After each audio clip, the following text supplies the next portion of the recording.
Esse texto que nós meditamos antes, ele é tão importante, ele é tão fundamental, que esse texto é obrigatório, não pode ser deixado de fora na noite da vigília pascal.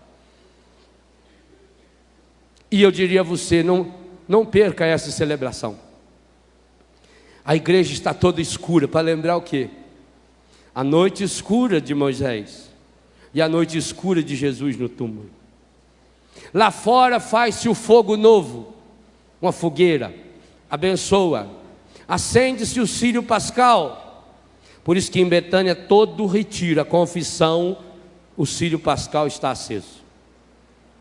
Acende aquele círio, feito de vela comum, pode ser feita com parafina, pode ser feita com qualquer coisa, reaproveitada. O círio não, o círio tem que ser feita com a cera virgem da abelha.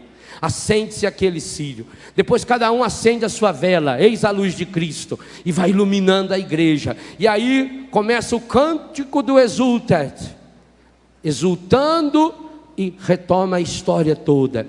Aí depois proclama-se a vida nova, e começam-se as leituras, normalmente a leitura do Gênesis, tem 9 leituras, muitas delas pode deixar de fora, essa que nós lemos antes, não pode ser deixado de fora. Por quê? Porque a igreja percebeu, e esse ano é o ano da campanha da fraternidade que fala da água. A igreja percebe que a água tem duplo poder. A água tem o poder de matar, e a água tem o poder de dar a